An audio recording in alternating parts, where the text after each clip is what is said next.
இந்த வீடியோவில் இப்போ என்ன பார்க்க போகிறோன்னா, ராயபுரம் சட்டமன்ற தொகுதியில் 2021 யார் வெற்றி பெற்றாங்க, எவ்வளோ ஓட்டு வாங்கினாங்க இந்த வீடியோவில் பார்க்க இருக்கிறோம். வாங்க வீடியோக்குள்ளே போகலாம். நம்ம பார்த்துட்டு இருக்கிறது 2021 ராயபுரம் சட்டமன்ற தொகுதி திமுக வெற்றி பெற்றிருக்காங்க. 64,424 ஓட்டு வாங்கியிருக்காங்க. 53.56% ஓட்டு வாங்கி வெற்றி பெற்றிருக்காங்க.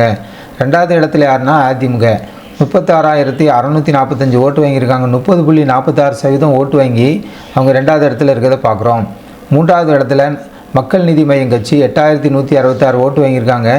6.79% ஓட்டு வாங்கி மூன்றாவது இடத்துல இருக்காங்க. நான்காவது இடத்துல நாம் தமிழர் கட்சி 7,953 ஓட்டு வாங்கியிருக்காங்க. 6.61% ஓட்டு வாங்கி நான்காவது இடத்துல இருக்காங்க. இந்த அதிமுக திமுகவுக்குள்ள வெற்றி வாக்கு வித்தியாசம் நம்ம பார்க்கணுன்னா 27,779 ஓட்டு 23.9% ஓட்டு அதிமுகவோட திமுக அதிகம் பெற்று வெற்றி பெற்றிருக்கிறத பார்க்குறோம். 2021 இந்த சட்டமன்ற தொகுதியில் பதிவான வாக்குகள் 1,20,290 ஓட்டு பதிவாயிருக்கு. 62.45% ஓட்டு பதிவாயிருக்கிறத பார்க்குறோம். ஓட்டு போட தகுதியானவங்க அந்த நேரத்தில் 1,92,617 ஓட்டு போட தகுதியானவங்க. ஆனால் ஓட்டு போட்டவங்கன்னு பார்க்கணுன்னா 1,20,290 பேர் மட்டுமே ஓட்டு போட்டிருக்காங்க.